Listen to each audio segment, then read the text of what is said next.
Howdy, and welcome to another episode of Adult Onset Horsemanship. I'm your host, Daniel Dolphin.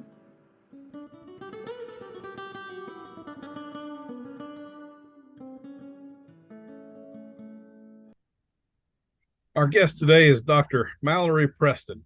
She is a veterinary graduate of Texas A&M University. She's a mental health advocate and founder of the Not One More Vet Texas Chapter. Dr. Preston, how are you doing this afternoon? I am doing fabulously, and thank you so much for having me on today. I'm so excited to share my experiences with your listeners.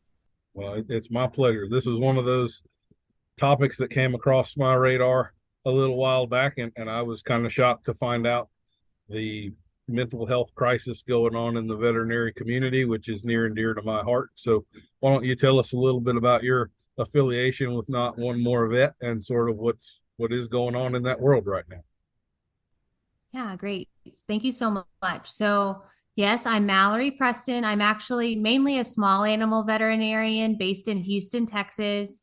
And I attended Auburn University for undergraduate degree. I actually didn't end up getting a degree. I went straight from being a junior to going straight to vet school. So I don't have a bachelor's degree at all, which makes resume writing extremely challenging. And essentially, I grew up with my dad, who's a veterinarian as well. And so I actually grew up with him working in his practice since I was a young child, since I could walk. He actually was a practice owner, and he saw small animals and exotic animals and wildlife. And so I got to really tune into all of those experiences from a very early age. My funniest memory and story that I have from working with my dad, it was when I was about 4 or 5 years old. And I went to go help my dad at like 3 a.m. to go help him with an emergency C-section on a pregnant dog. And actually, it was a cat. And the pregnant cat did really, really well. We were able to get all of the kittens out of the uterus. And it was my job to rub them and keep them stable and active, get them breathing, make sure to keep them warm. And I was also in charge of giving them oxygen. And so I was doing that with my dad as he was closing up the female animal that had just had surgery. And I walked in with the kitten and I said, "Dad, this cat doesn't look good. It doesn't look good at all." And I had no idea what I was talking about. And the cat was fine. Okay. So luckily, now that I've been through schooling, I've been through vet school, I actually know when a kitten is doing poorly. And so luckily, my comic relief skills have only improved since I became a veterinarian. But I learned a lot from my dad, and he's been such an influential person in my life. I actually got involved with Not One More Vet, which is a mental health nonprofit for veterinary professionals in 2021. I wanted to kind of mention a little bit about what NOMV is. And essentially, NOMV is a nonprofit organization that started as a Facebook group in 2014. And this was in response to the suicide of world-renowned veterinarian Sophia Yin. And since then, it's become much more than a Facebook group. It's now a full-fledged nonprofit agency that provides support to veterinary professionals all over the world. And so it's actually a group of a few staff members. I believe we have 11 or 12 staff members right now, and many, many volunteers that help vet professionals through peer-to-peer support, local ambassador chapters, financial support grants, education presentations, and then we even collaborate with mental health agencies to extend their services to the veterinary community specifically. This has created a lot more accessibility for our members and our professionals that we help. They also created a clinic certification program to help promote a healthy mental wellness centered culture across the profession. And they even developed a cyberbullying task force to help clinics and individuals prevent and respond to cyberbullying campaigns. Not One More Vet is actually not just for veterinarians. It's also for veterinary technicians, veterinary students, and other veterinary support staff like receptionists and practice managers. Our main mission at Not One More Vet is to transform the status of mental wellness within the profession so that veterinary professionals can therefore survive and thrive through education, resources, and support. I got involved with Not One More Vet in 2021 just as a small little volunteer. I barely did any work. And I ended up becoming very, very involved and very passionate about this. You know, I started out as just a small volunteer, but I was able to help develop our ambassadors program, which is essentially a community organization. So we put small chapters into local communities to help increase our reach and provide more local support. And I actually founded the first Not One More Vet chapter, NOMV Texas. And so it's been a whirlwind. It's been extremely challenging, but also very rewarding. And we're actually going international this year. So it's been a really, really amazing experience.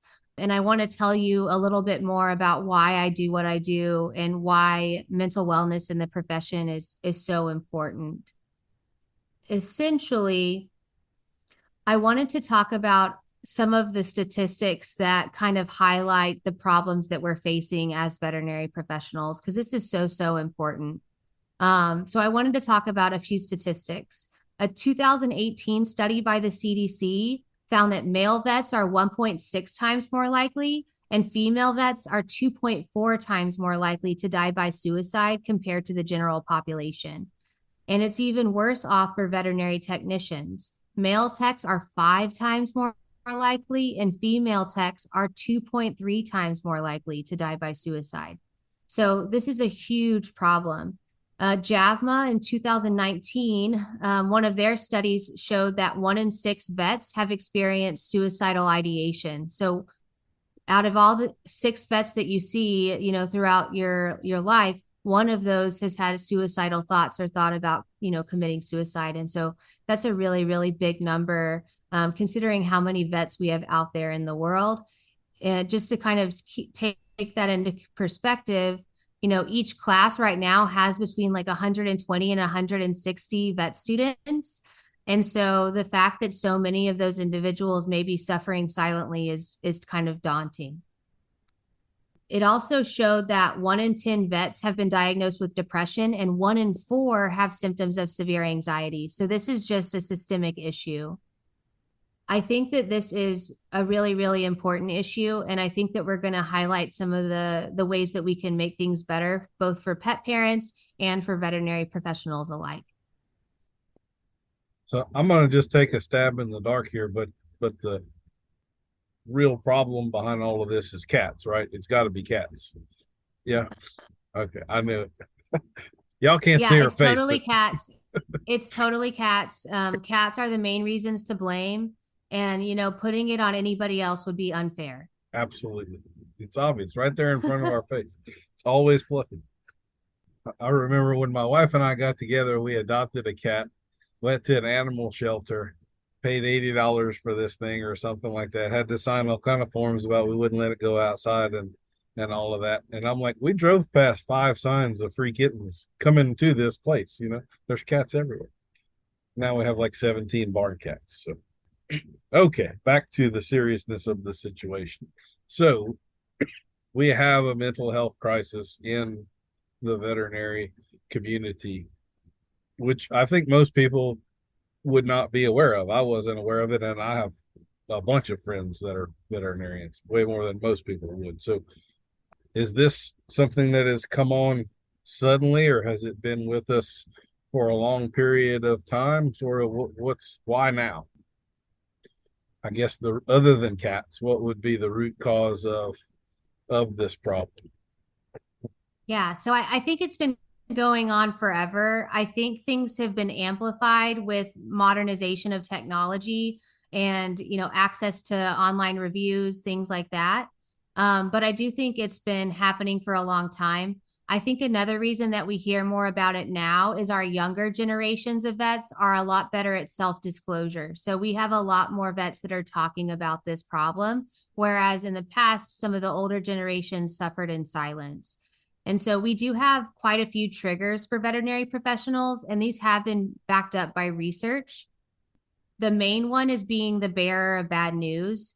And so having to give a difficult diagnosis to a client about their pet is never a fun thing to do. It brings a lot of anxiety, especially as the client interprets and responds to what is being told to them. Another reason would be, having to discuss euthanasia with a client that may not be ready to hear that. That's a really big component.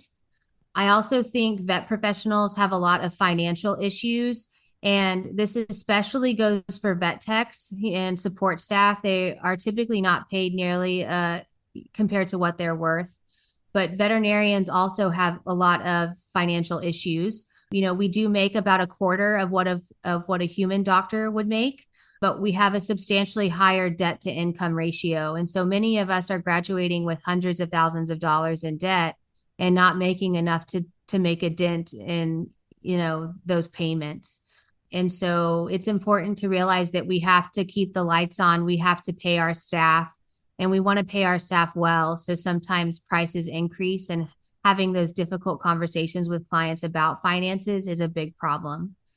Managing medical complications, that's an obvious one. It's usually not due to the fault of the vet themselves. Usually it's something out of their control. But it's still not fun to have to deal with that, especially if the client thinks it was, something that you did. One of the newest and hardest things that I personally have dealt with is cyberbullying. So negative online reviews. An AVMA 2014 survey actually found that 1 in 5 vets have been affected by cyberbullying. Cyberbullying is such a big issue, and it's mainly previous clients and staff members that are to blame for the cyberbullying attacks. And actually, they were responsible for 7 out of every 10 attacks. So that's pretty substantial. I think another really big issue that is a big source of discouragement is unrealistic expectations of our clients. We do have days off that we're not working. We have appointments and surgeries when we are working. And so sometimes we're not available as clients would like us to be. And so that's definitely a big struggle. I think clients expect a lot from us and pressure us to do more than we're physically able to do. I also think some clients have poor boundaries, and honestly, veterinary professionals have equally poor boundaries. And so, I never want to get home after a hard day of work and find a Facebook message that says, from a call or an acquaintance that I knew in high school that I haven't talked to since high school, asking unsolicited veterinary advice. Not my ideal idea of a date night or a night in, if you will. So that's a big reason. Also, there's a lot of excessive communication that goes on. When you go to the human doctor, you talk to them at the appointment. You may send them a couple follow-up emails, and then that's really all the communication that you have until your next visit. Veterinary clients are a little bit different. They have a little bit higher expectations for the amount of communication that they'd like to have with their provider. And so that's a big struggle that we have. And so it's important to be realistic with those goals and understand that veterinarians may not be able to respond to your email within 24 hours, or we may be in another appointments or dealing with emergencies when you're trying to contact us on the phone. It's also important to note that all of those communications are not billable. So we're doing a whole lot extra without very much gain. And so it is sometimes a challenging aspect of our job. We love the fact that we get to bond with clients, but this is something that we can't do 24 hours a day, unfortunately. The best example of triggers and reasons why veterinary professionals are committing suicide every single day is an obituary excerpt that I got regarding an actual equine veterinarian that chose to take her life in March of this year. And her name was Dr. Kathleen Lennon. And she was a renowned equine show veterinarian. And I think she was based in Ohio. Here is that excerpt. It says, Kathleen was a perfectionist and was so dedicated that she would relentlessly try to figure out solutions how to best help her patients. Ever the diplomat and kind-hearted soul, she worked as hard on a backyard horse as she did on a prize-winning champion. Kathleen never silenced her phone and was constantly called out in the middle of the night to rescue horses that needed veterinary care. Kathleen almost never took a day off because so many clients loved her brilliance and dedication that soon her practice quickly outpaced the number of hours in a day. So Kathleen was expected to go beyond what was capable of any human. And I think that these mental health struggles that typically veterinarians are dealing with makes it really hard to deal with these pressures. Daniel, I would say that I would like to, before we get to all the negative stuff, can I mention some positives about veterinary medicine? Please, absolutely. Okay. Just because I want to make sure that this is brought up because I don't want it to be like all doom the whole time. So there are so many positive aspects to my job. I absolutely love my job, and I knew that this was what I wanted to do since I was a little girl. I love solving difficult medical cases and surgical cases. I love seeing second opinion appointments where, someone else couldn't find out the answer and I'm able to. I love seeing the human animal bond and witnessing my clients' love and dedication for their pets. I also really enjoy getting to know the personalities of my furry patients and scaly and you name it, because all of them have such bright personalities and really warm my heart every time I see them, every time they come in. I also love building lifelong relationships with both my colleagues that I meet at these jobs, as well as the pet parents that help make my job so fulfilling. I also think the highest honor that we have in this career is the ability to end the suffering of an animal that really needs to be let go. And so this is something that is a difficult part of my job, but it also brings me a lot of purpose. And I feel that the negatives of this situation are not overshadowed by how proud I am to be able to help animals in that way. From my own experience, in fact, hearing you talk about all of this, I'm like your Facebook comment a little bit ago. I'm sitting here thinking I was answering Facebook messages until about 11 o'clock last night. I probably ought to knock that crap off a little bit. Maybe 6 p.m. is a reasonable time for me to stop. And as you say, that's not billable hours too, right? So spending a few hours a day for free answering questions. Maybe I need to take a little of this to heart as well. I had another point I was going to make there. Well, It'll come. yeah, it'll pop up later on. So one of the aspects that you have mentioned here as being part of the challenge and the trigger that veterinarians are facing is the relationship with the owners and the expectations that some of the owners have. I have a Facebook group called Bit Spurs and Good Sense, and whenever I'm doing a podcast like this, I always let that group know. So in that Facebook group, whenever I'm about to do one of these interviews, I generally tell the group, hey, I'm about to interview such and such, and here's kind of their background. What questions might you have? The most repeated question in there was, what can we as customers do to make our veterinarians' lives easier? So what are some of the practical things that y'all wish customers would do to make your lives easier? Yeah, so that's a really great question. And I really appreciate your listeners being curious about this. I think the best way that we can help improve the burden and reduce the burden that veterinary professionals are under is to prioritize giving positive feedback and appreciation and holding back whenever you have a negative experience. And holding back may mean, taking a few days to think about the situation, calling that veterinarian up and discussing some issues that they dealt with during the visit so that we can constructively work to make it better next time for that exact pet and that exact pet parent, and also improve the experience of our future clients. And so there are many benefits to providing positive feedback, and that's because it boosts morale, it enhances job satisfaction, it makes us want to be there, and it reminds us of, why we're here. It also promotes well-being because it reduces stress, it enhances self-esteem, and it also reinforces the positive behaviors that are so important to veterinary clients. And that's just something that is really, really important to remember.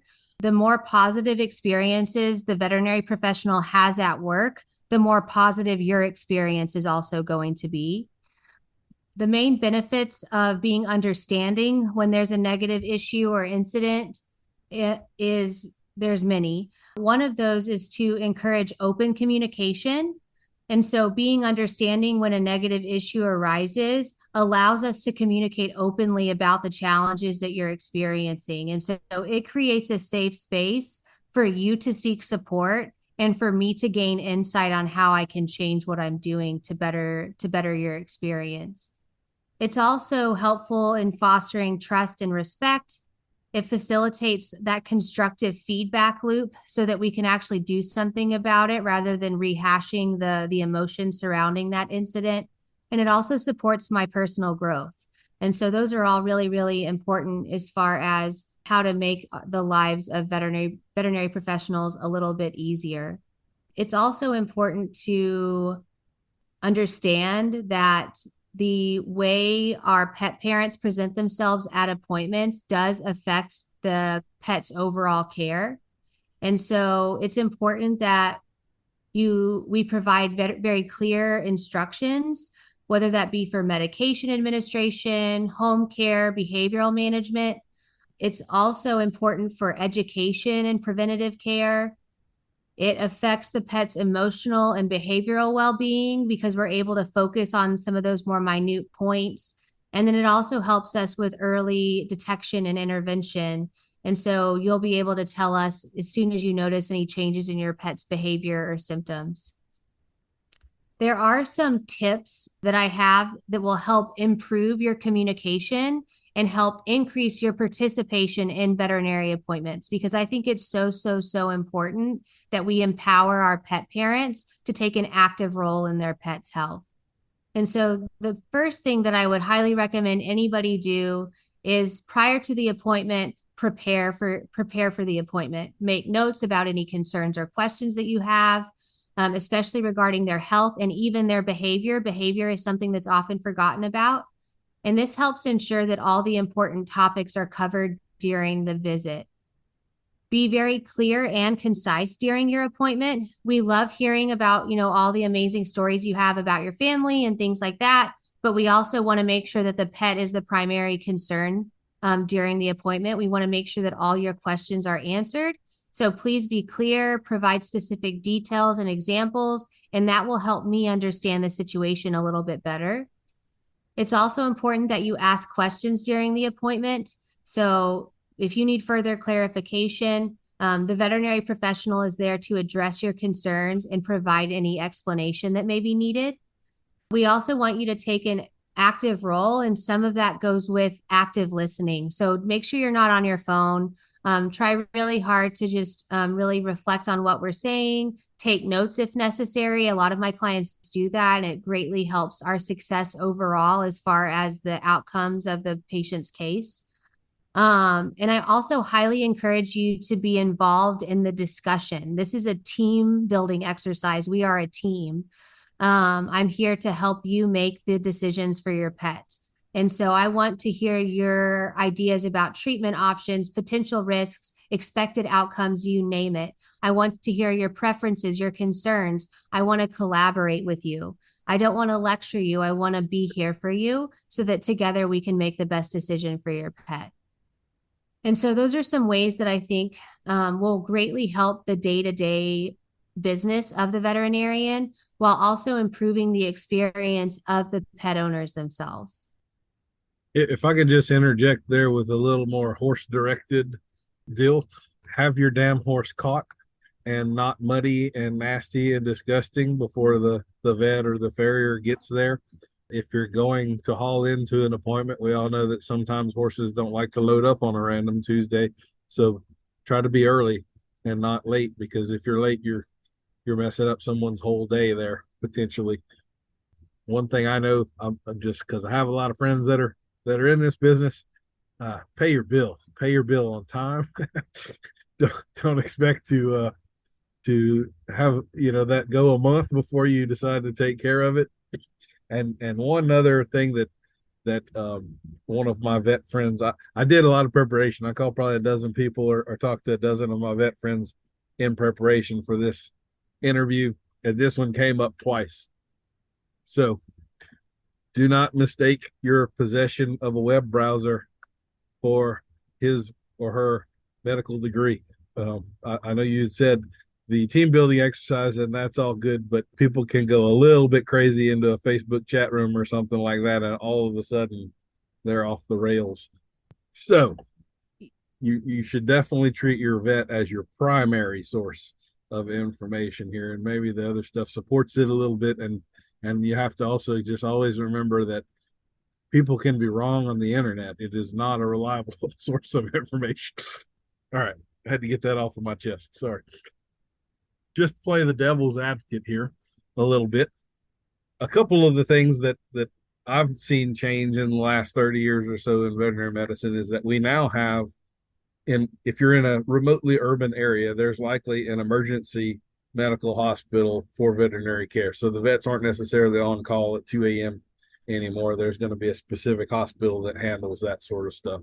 And also, 30 years ago, I don't have an actual number here, but I would bet 80% of the vet practices were single vet or maybe two vet practices. And now multiple vets, 6, 8 vets, 20 vets in some of these big practices is relatively common. So they're not all on call every weekend and so forth, and they can get a break.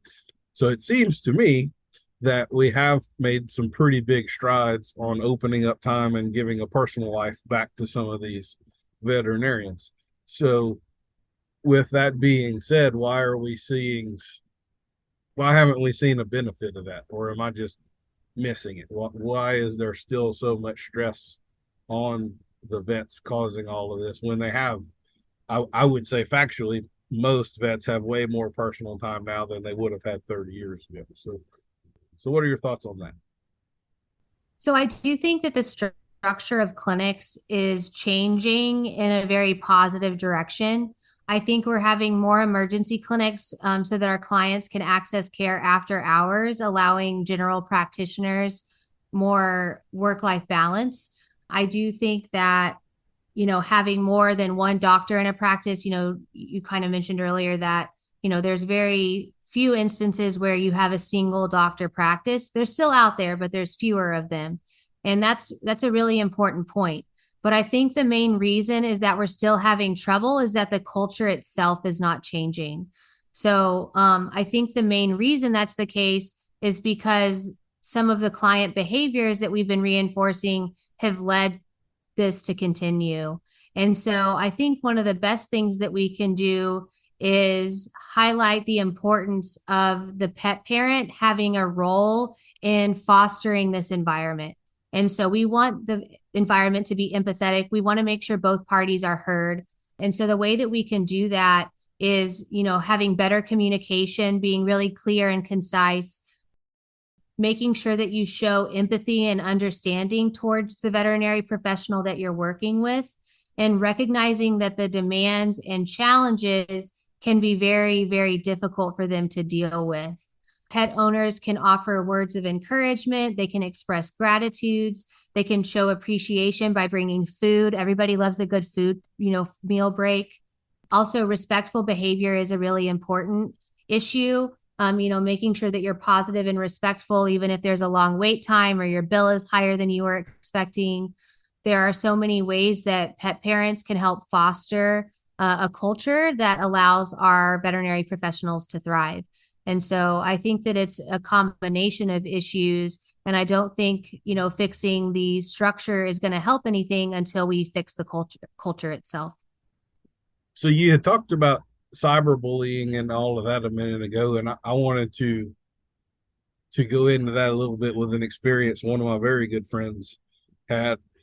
He had an employee that he had to terminate, and she was bullying. I think they got into an actual fight, and he had to separate them at the clinic, that employee and another employee. So he had to get rid of her.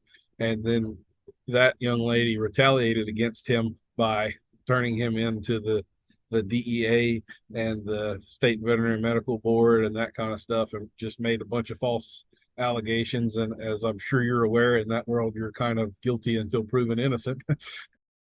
He wound up getting out all of it. He was vindicated in the end, but not before he had $15,000 in lawyer fees and those sorts of things. And the young lady that caused all this trouble, nothing happens to her. He even told me she came back like 2 years later and reapplied for a job again, as though, yeah, that was really the world we live in. But so, have you heard many experiences like that? And then you have the cyberbullying. And on another note, with the cyberbullying, I would wonder what percentage of those people own a dog less than 15 pounds, because that seems to be a distinction to me. The small dog people and everyone else, right? The Yorkie world. Maybe I'm hitting a little too close to home there, but anyway. Yeah, I do think that studies have shown that cyberbullying is more prominent among small animal veterinarians rather than large animal and equine veterinarians. And so I think you've hit the nail on the head there. It definitely is a small animal issue, and the smaller the pet, possibly, the more complaints that you may find. It's not unusual for a vet to get at least one board complaint a year. Most of these are completely unfounded and they're fine. Every once in a while, they will be a founded complaint. This is something that's a really big issue. I have personally dealt with cyberbullying. I've also almost been physically assaulted at the vet clinic before as well. Of course, most of this occurred during COVID. So during when I don't know what life was like for equine animal owners, but I do know that for small animal, we were mainly curbside. And so people would be bringing their pets in. They could not come into the building themselves. We would have runners go out and get the pet and bring them back in. And so there was a lot of distrust between clients and the veterinary community at that time because they couldn't see what was happening through the closed doors. And so I had one instance where I saved a pet from hypovolemic shock that was having seizures, and the dog did amazing. He got to leave the hospital that day. I saw the owner in the parking lot and thought that he was coming to say thank you. So I go outside and wanted to ask how the pet was doing and, just to see how everything's going and see if I need to help in any other way. And he starts trying to physically assault me, saying that I made everything up and the dog was not actively seizing in his arms when he brought him in. And it was an insane, terrifying experience. I had my staff call the police. We had to lock all the doors. He was trying to break in. So these are situations that can get violent. And I think over the computer is 10 times worse than any physical altercation I will ever have, because hearing what people are willing to say behind a computer screen can be very devastating. And so personally, I don't look at reviews anymore due to how detrimental the negative reviews have become for me in my professional and personal life. I think that's fair enough. One of my this is a band that's much older than you are, but you familiar with the band Rush from Canada? Three-piece No. band. You'd know some of their songs, I'm sure. But anyway, they had a drummer who's widely regarded as the greatest rock and roll drummer of all time, Neil Peart. And he was also an intellectual. He wrote many, many books and things. Very atypical drummer. So there's a little shot at all my drummers out there that might be listening. But he had the statement that I thought was brilliant, that he didn't read any of his reviews or press, because if he believed the good press, he would have to believe the bad press too. So he just totally kept it out of his world, and I think that's a wonderful way to go about it. I know one of the, I mean, it's probably why I have a job in the first place, but there is a very large disconnect in the customer base regarding their ability to look at and discern what is actually going on with their animal. So they could have a very strongly held belief that this is what's happening right now, and they could be very, very wrong, much like the owner holding a dog seizing but not recognizing the signs. And I would have to say, of the bad, there's a few people out there that aren't real happy with me.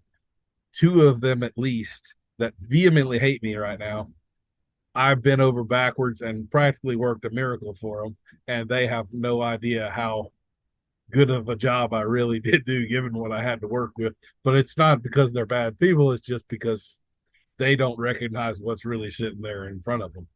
And I don't know that there's a solution for that. We can keep trying to educate those people, but that's never a fully solvable goal.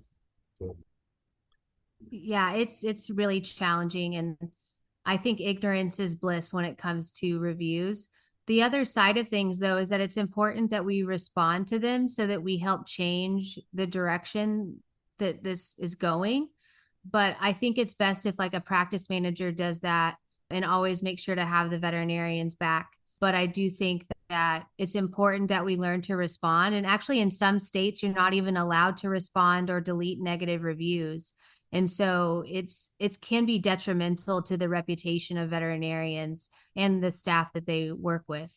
So it's important that we kind of find a balance between addressing those concerns and making sure that the client feels heard, but making sure that it stays constructive, and then ignoring and not looking at the reviews so that we can stay in this blissful state of ignorance. so this is a little off of the topic of NOMV, but what are your thoughts on firing clients? I don't do it very often, but I yeah, sometimes there are people that life's just too short to work with. So you need to just separate yourself and say, "You're not my customer. I'm sorry. I don't believe I can help you." Have you had experience with that? I'm assuming the man that yes, attacked so you in the parking lot is no longer a customer. I did fire that client. Yes. After he assaulted me, the police came, and once the police were there, I grabbed his medical records and took him out to him and said, "You can review the case for yourself, and you need to find another veterinarian."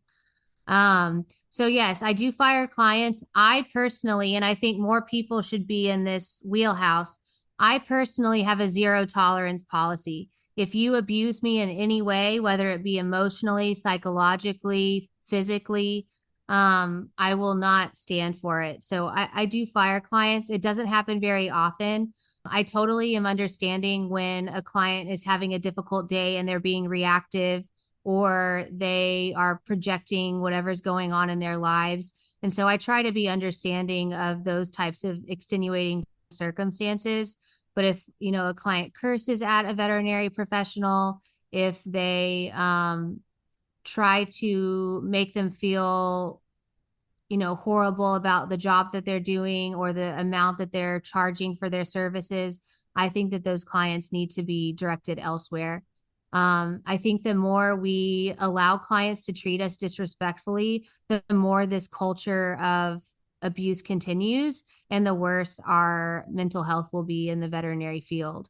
So I think it's really important that we direct and change the trajectory of our clients' behaviors. That seems fair enough for me. Have you ever thought of clicker training people? Like just a little, they say something nice, you got it in your pocket. Here, would you like a mint or something like that? Or no? Yeah, it's like on the Big Bang Theory when Sheldon learns to train his girlfriend with chocolate, and he's like, "Have a chocolate, have a Uh-huh. chocolate." Yeah, very similar. Yeah, positive reinforcement works, people. This is about the part where we normally have our fake sponsor for the episode. We decided that given the seriousness of the conversation that we're having, that we were going to just do away with the tomfoolery on this particular episode. So y'all can catch a new fake sponsor on the next podcast to come out. We talked a minute ago about the emergency clinics and the multi-partner practices. My feeling that a potential significant solution for this problem of overworked veterinarians lies within the vet tech community.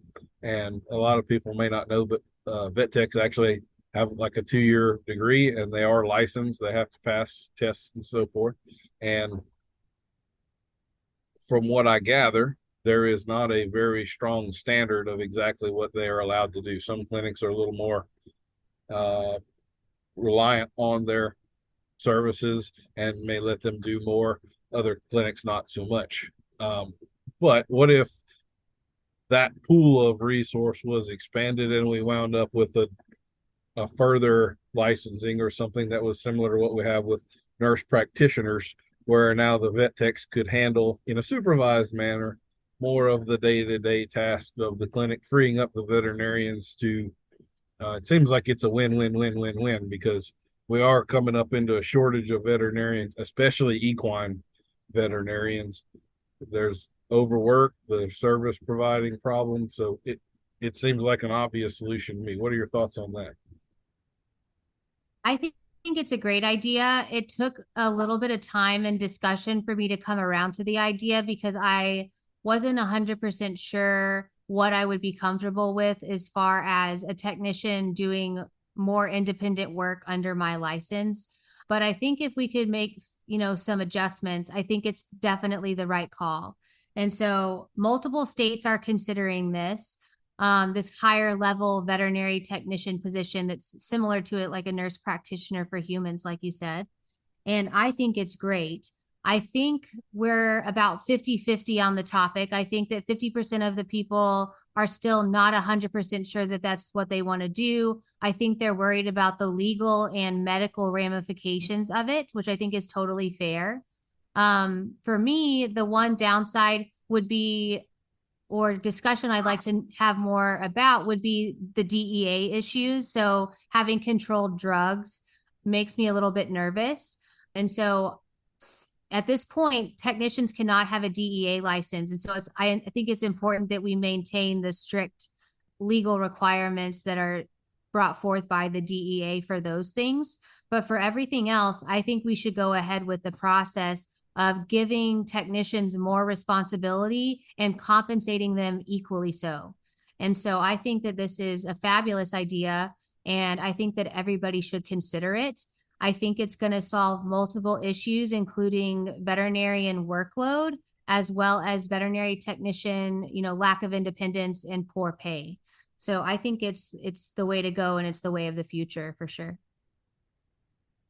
What about, and I don't know if this, well, I'm going to scratch that. I think this is probably something you see even more than horse veterinarians see, but we talk about sort of the cooperation and the partnership of the owners and the veterinarian in managing the health of the animal. One of the things that I see a tremendous amount of is just the simple practices of things like managing a horse's weight or a dog or a cat's weight. I mean, how much better health would some of these dogs and cats that are 50% heavier than they ideally should be? Like, that's not really a veterinarian's fault or responsibility, but they're going to get blamed for some of the ramifications of, we're on our third leg surgery, doc. Like, can't you fix my dog? You're like, no, a weenie dog's not supposed to weigh 57 pounds, Mrs. Smith. That's really what the problem is here. We see that a lot in the horse world now, that people are wanting to take care of their animals and they're kind of killing them with kindness. They've got them overweight and obese. The supplement load is, I think we're producing some of the most expensive urine on the planet, personally, in the horse world right now with all of the supplements that we're giving some of these things. So what are your thoughts on that? Is that a education issue or ignorance, or is it a resistant people believing that they're doing good things for their animal, or they're choosing the short-term kindness and doing the long-term harm? What do you think about that? Do you see a lot of that in your world? I think clients mean well. I think they are trying to do what's best for their animal, and especially with the obesity epidemic, they don't consider the health ramifications of being obese. They just see that their pet seems happier. And so oftentimes they supplement their food excessively. So I think it is kind of we've always done it this way. Why is there a need to change? I think there's definitely a resistance component to this. But I think some of it is that veterinary professionals are starting to get so worried about the ramifications of giving constructive criticisms to our clients that essentially some things are falling through the cracks. I guess when you bring that up, I know one of the big challenges that veterinarians deal with is in regards to euthanasia and humanely ending an animal's suffering. It was one of the veterinarians that I had talked with prepping for this interview brought this up, and it was something that I hadn't really thought about. But he thought one of the factors of the veterinarians committing suicide was they are so involved with ending suffering peacefully that it becomes to look like more of an option to them than it might to a normal, not normal, not that veterinarians are abnormal, but to people that are not actively involved in euthanasia. And so when things get harder, maybe I just found out I have stage 3 pancreatic cancer or something, then that option of ending suffering with peaceful sleep is more obvious or more readily in the minds of some of the veterinarians. And would you mind talking a little bit about the weight that causes y'all to carry? I know one of the things, I don't think I know a horse trainer or a veterinarian that got into the business for the people. They all get into it for the animals. And a lot of times the bonds that we form with these animals are way stronger than our clients might realize. And euthanizing Fluffy might take as big a toll on the vet as it did on the owners, because they've been seeing Fluffy for the last 15 years too. So would you mind, if you don't mind, would you mind getting into some of that and just sort of sharing some of the realities of that, having that in your world on a day-to-day basis? Yeah, so euthanasia is a big component of our lives. On our worst days, we euthanize, like myself. Sometimes I'll euthanize, 5 animals in one day. And so it can be really, really challenging. Sometimes you get experiences where the client wasn't ready to let go of a pet, for example, and, the pet has a really, really devastating condition. And then another animal develops a condition that's, acutely life-threatening. And we end up having to euthanize 2 family pets in one day. We have to make those types of decisions. To me, the hardest part is not the act of euthanizing an animal. The hardest part is the moral distress that goes along with it. So moral distress is when you know what the right answer is, but you can't do it because of outside circumstances. And so an example of that would be like an owner that is not ready to let go at all, even though the animal is suffering severely. And so you have to let that animal walk through the door and probably not come back after you recommended euthanasia, or the opposite, where an owner comes in and wants to euthanize a perfectly healthy animal, or in more realistic cases, an animal that has a chronic but very manageable mild condition. And so those are the things that break my heart. Those are the times where I wonder if I'm doing the right thing or not. I do think that euthanasia is definitely a big component of how accessible suicide is for veterinarians. Our access to controlled drugs is a big one. Use of phenobarbital or pentobarbital, this is the same drugs that are used to euthanize animals, is the primary method of ending a veterinary professional's life. And so this is a big deal. And it's certainly our career that predisposes us to this a little bit more than other occupations. Well, I think that's definitely an underappreciated part of what y'all do. And typically when people are seeing y'all in that moment, they're so overwhelmed with their own personal grief that they're not capable of seeing what the veterinarian might be going. To me, when you said 5 animals in a day, I'm just, that hell, one a year is rough on me. Plenty. So, yeah. And I know you probably don't have that sort of relationship with all of the animals, but this will be a little crude, but I think some horse people will understand. There's a veterinarian that I know pretty well, and he was talking about that with horses, and he said there's been horses that have come through here that I could have killed with a ball peen hammer and slept good that night, and then others that I cried like a baby for a week. You just have sort of that relationship that develops with certain ones. And like you say, when you get into those moral dilemmas of, I've definitely had a few customers that were wanting to put a horse down for air quotes behavioral issues, where I'm looking at the horse and going, You know, this horse is not that bad. You just don't have the skills to handle him. But there are other people that could easily handle this animal, and euthanization is not what should be on the table right now. We should just be finding this animal a different home. And that kind of stuff really does it takes its toll, and it gives you. I think it's fair to say that over time that builds up a resentment toward the customer base too, because they put you in that position and you watch them make decisions that aren't good, and at some point you're going to get either jaded or go crazy, one of the two. So it's not difficult to me to see why there would be some mental and emotional health challenges with this profession. Another aspect of euthanasia that's really hard is that we have to go from, euthanizing our beloved client's animal that we've been seeing for 20 years to going to a wellness or a puppy visit 5 minutes later. So we have literally minutes to seconds to compose ourselves and move on to the next room. So veterinary professionals are extremely good at compartmentalizing during the workday. But when we get off, all that compartmentalization kind of goes to shit. Sorry to say that.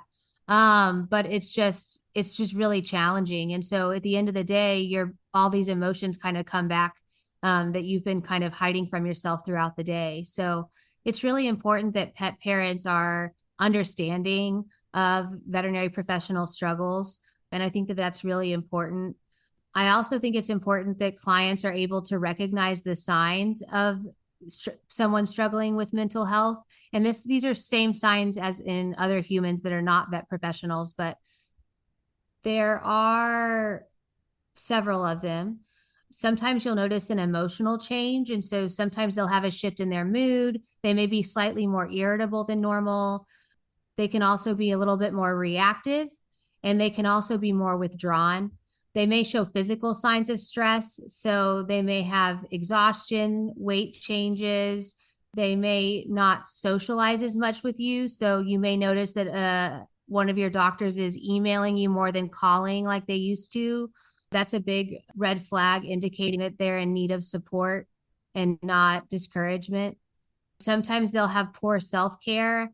I know this is one that I struggle with. Sometimes, my hair won't look as good as usual. I won't put makeup on that day. Sometimes people will neglect personal hygiene. Some people will overwork. So they'll, comment to the client that they're skipping their lunch to talk to them. They're staying late to talk to them. All of those are signs that they're having a difficult time.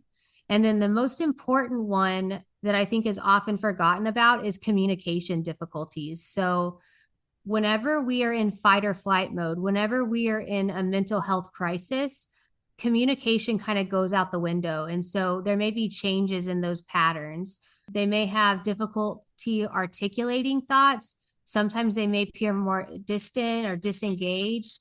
And sometimes they'll even have trouble engaging in eye contact. So all of these are signs that can tell you that now is the time to be understanding and appreciative of your veterinary professional. Now is not the time to be discouraging.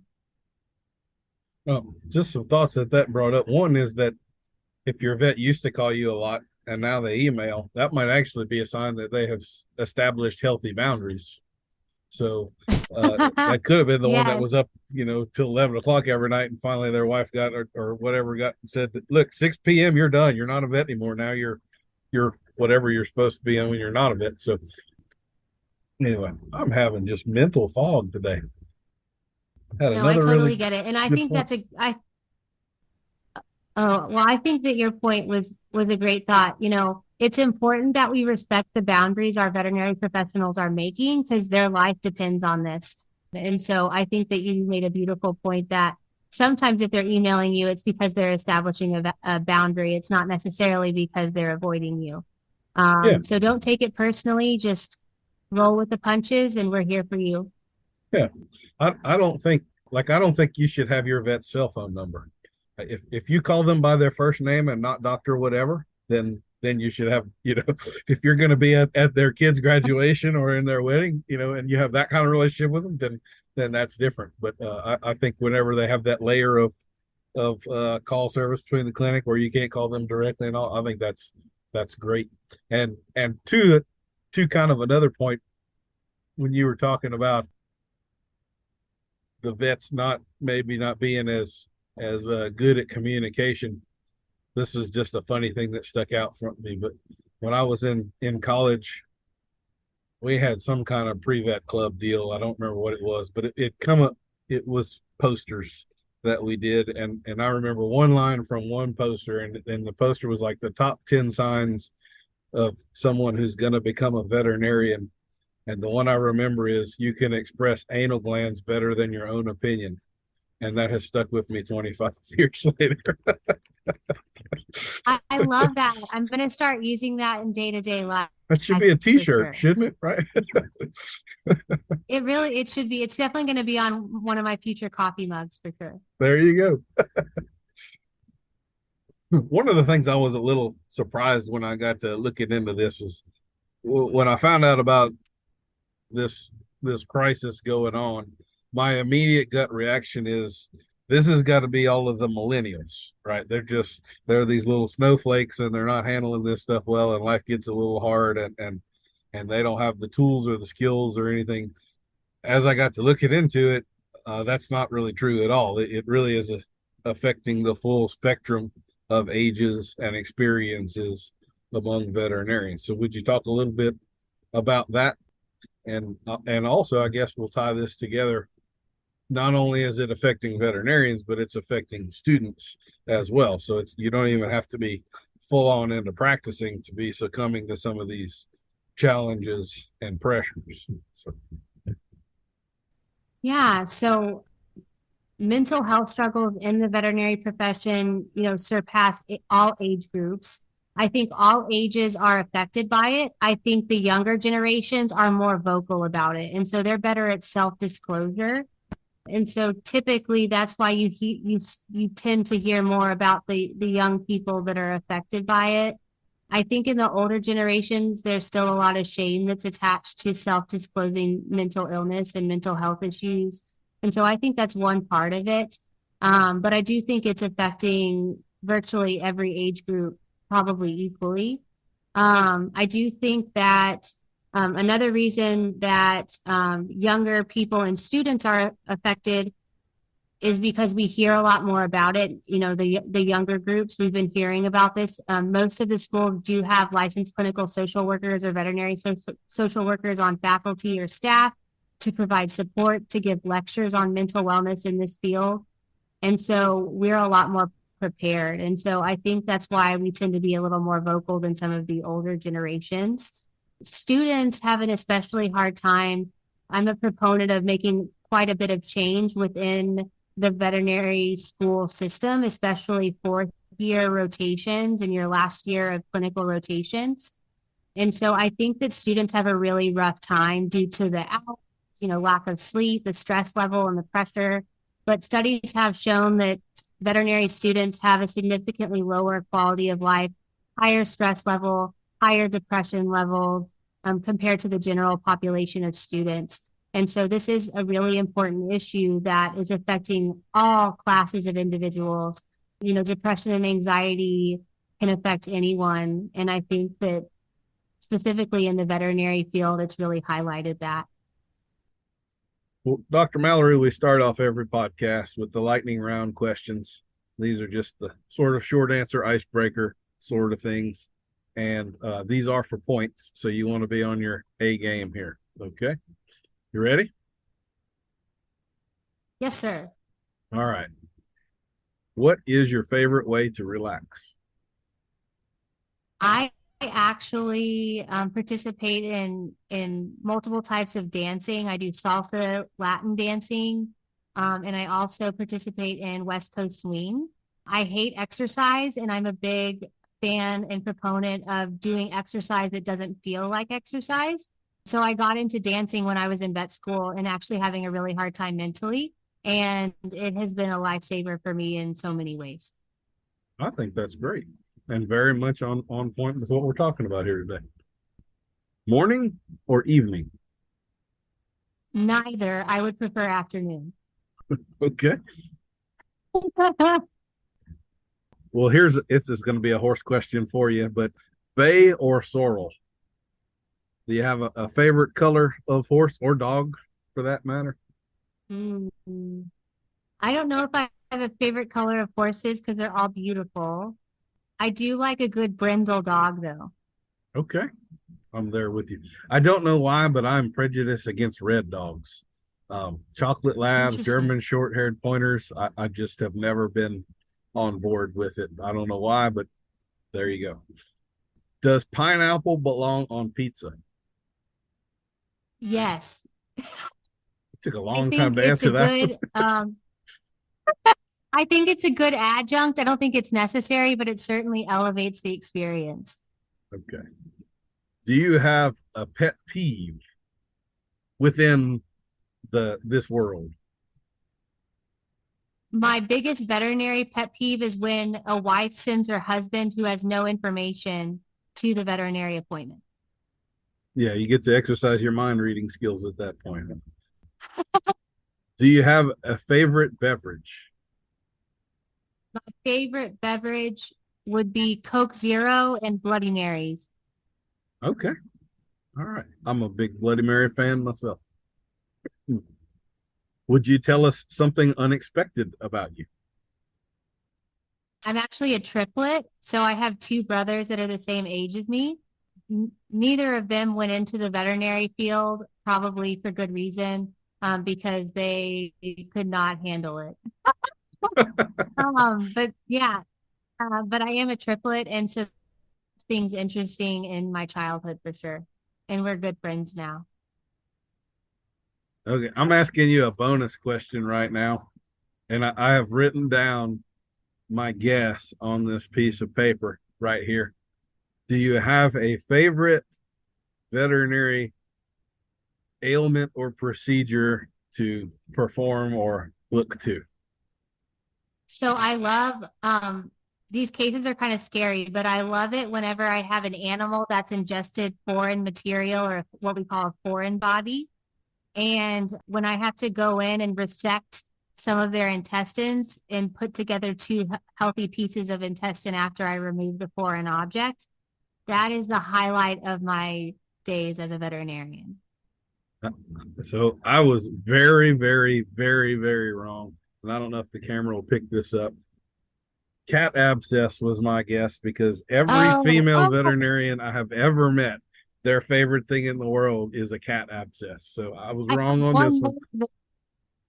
one more that kind of goes along with abscess, and it's cuterebra larvae. I have one on my desk that's in formaldehyde right now, and it is basically a larva, like a botfly larva that gets laid in wounds. So typically it isn't a cat, and typically it isn't an abscess. And you just get to pop those suckers out, and they are way bigger. Like, objects inside the wound are way bigger than they appear. One time I did it in front of a client and she nearly fainted. So that is another one of my joys in life is to remove cuterebra larvae. And I actually have a fixed specimen on my desk to bring me joy every day. All right. Very good. So see, I know to another vet that wouldn't be unexpected, but to the general public, the whole I didn't see the intestinal surgery thing coming, but hey, whatever floats your boat, right? If you could have any superpower, what superpower would you choose? Mind reading, obviously, it would really help make my job easier. Thoughts or feelings? You more a Just thoughtful, general. analytical type of Oh, person, or more of an intuitive, go by your gut, astrology, crystals, and all of that sort of stuff sort of person? I think I'm more of a feeling person, and I wish I could get to the point where I was a little more thought oriented so that my feelings wouldn't take over so much. Okay. That again surprises me with the medical background and all. That's more scientific, analytical, and all. But that's why I ask these questions. You really learn a lot about a person through these. Uh-huh. These are great. Are you decisive or indecisive? I am very indecisive. This I is make one a of, lot of pro and con lists. we'll see. Is that indecisive or is that thoughtful getting enough data in front of you so that you can make a good decision. I don't know, like this is what I find interesting. Let's go with thoughtful. There's usually when I say decisive or indecisive, the decisive people answer right away, and the indecisive people take 2 minutes before they answer. But I think you're the third or fourth who has decisively answered indecisive, which I find endlessly fascinating. And I think all of those people are actually decisive. They're pensive. They like to get all the data in front of them, and then when they have enough data in front of them that they feel like they can make a decision, they don't have any problem pulling the trigger. They just don't want to make a bad decision because they didn't have enough data in front of them. So anyway, normally this is more horse related, but do you have a favorite tool or apparatus that you like within your profession? So this one I learned about recently from a colleague. And whenever I'm doing those intestinal surgeries that I mentioned, sometimes you need like a set of hands to be able to hold either side of the intestines so that the stuff inside doesn't go into your field that you're working in and cause more contamination. And oftentimes you don't have another set of hands in veterinary medicine. It's not like the movies in, human medical dramas where there's like 18 assistants. We don't have that. We usually don't even have one assistant that's in the surgery with us.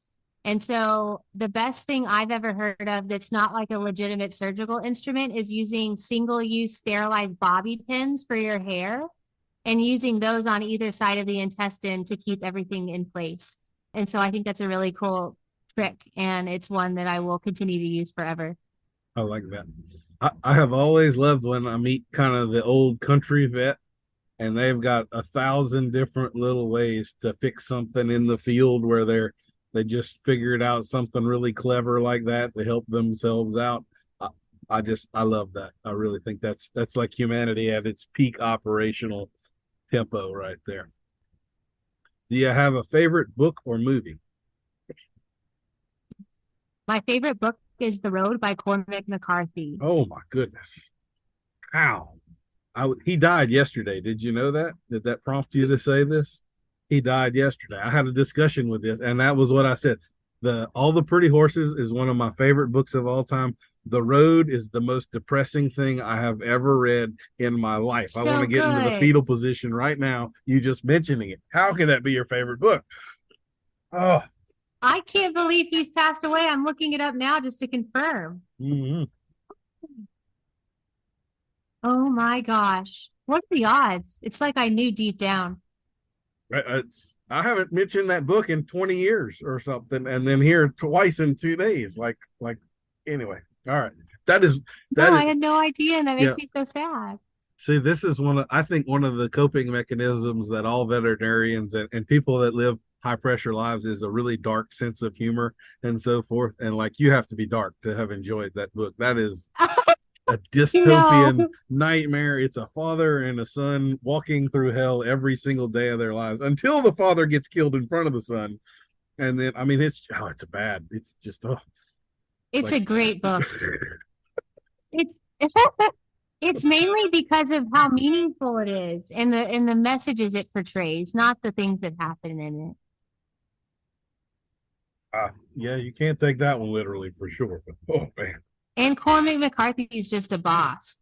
Yes, I definitely He's a great writer. A unique mind for sure. Okay. You need to go take a shower now after that. All right.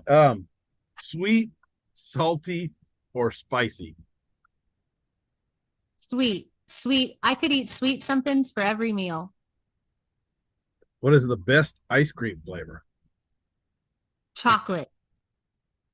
Just plain chocolate with Rocky Road out there where you can also have marshmallows and nuts and stuff in there. Just plain chocolate? Just plain chocolate plus or minus a fruit. Okay. What is your favorite dinosaur or deep sea creature? And I've had a couple people that have expanded this recently, so I'll go into cryptozoological creature as well there. Especially since you're a vet. I'm hoping a lot of people just pass on this one. I'm hoping you've got something good for me. I think anglerfish are pretty cool. Those are the fish that live really, really deep in the ocean that have the little light that attracts things. I'm really fascinated. I was studying evolutionary biology in undergraduate school, and so I'm really fascinated by adaptations and things like that. So the fact that evolution has led to an anglerfish is just mind blowing to me. Have you seen the fish? I can't remember. It's in a similar. So those are fish that are very, very, very deep at depths that would crush most other. There is a fish down there too that has a transparent skull, and its eyes are actually inside the skull, so it's looking out into the world through its skull, and it's just like this little quarter circle right above its mouth. I mean, every other part of it looks like a normal fish. I'm gonna have to go look that up now and find out what that is, but you just think Yeah, about. yeah, you email me that once you know what it is too, because I'm also curious. Okay. Oh, and have you ever had a UFO encounter? I have not, but I've always wanted to, so I'm down if if anybody wants to come visit. Well, well, I'm going to award you 802 points. So I think you're our highest score of all time on that I game. love that. So that entitles you to either an awkward silence or a genuine compliment. Your choice. A compliment. Whew. How do you compliment someone that liked The Road by Cormac McCarthy? This is going to be difficult. All right. So as I'm getting to know you, I have to say I'm very impressed by your depth of knowledge and caring for other people. You're definitely a type A personality, but with your organizational structures of these questions and those sorts of things, but you're putting it to good use. I think you would be hard pressed to find a more deserving and worthwhile sort of organization doing the work that you're doing with this. And I know it probably has a personal cost to you as well, and having to have some of these conversations and so forth. So I absolutely applaud your bravery and willingness to take on that challenge. And I have to say too, I wish I had for those of you who don't know, I messed up and forgot to ask her the lightning round question. So we're actually doing this at the end of all of these podcast interviews, and I just learned a whole lot about you through these questions. Really wish I had done this earlier, because you gave me some probably more completely unexpected answers than anyone I have ever had before. So I like that too, when people are not quite what you expect and there's more depth and complexity to them. Cormac McCarthy and just plain chocolate ice cream. I mean, you are a one of one, even though you're a triplet. So very nicely done.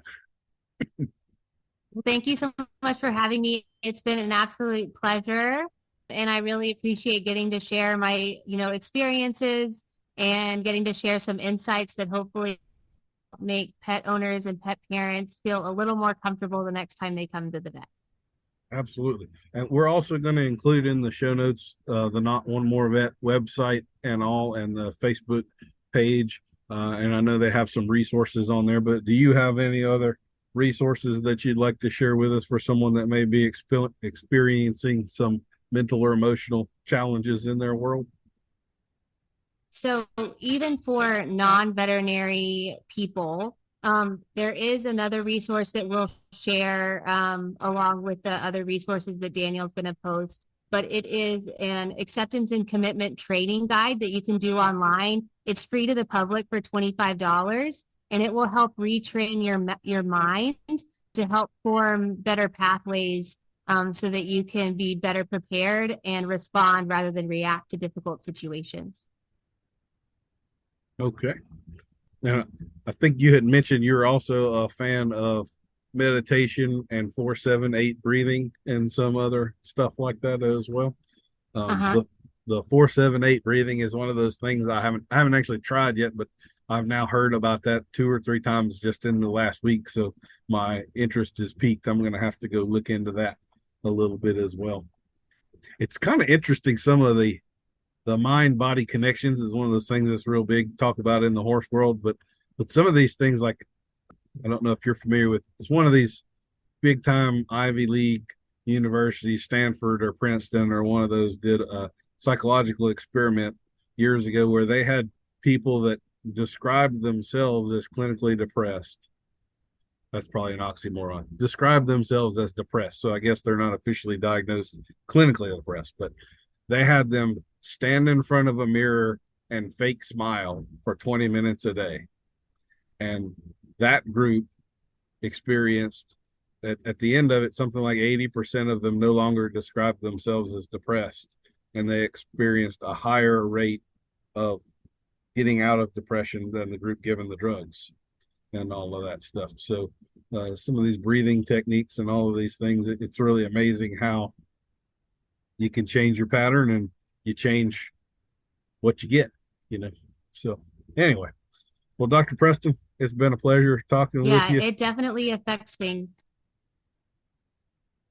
Well, Dr. Preston, it has been a pleasure chatting with you. You got an open invitation to come back and talk if we get into there's some other thing we could promote for you. I know you've been I think we can now call you a world renowned speaker on this topic. You've actually gone overseas and done a presentation at this point in time. That's a pretty big feather in your cap, I would say. So congratulations on that as well. And we'll keep in touch with you, and hopefully if there's anything I can do down the road for Not One More Vet, this is definitely a cause I would wholeheartedly do whatever I could do to support. So thank you for your time today. Thank you so much. It's been a pleasure. All right. Well, do you feel good about it and everything? Yeah, it went good. And if you need to if you hated something I said, or it turns out not good in one and you need to use it from the other one, you could do that. That's not a big deal either.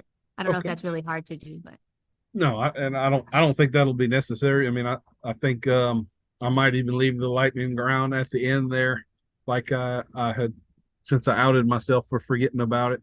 I was planning on mentioning. Well, I guess I can do that right now and edit it back in too.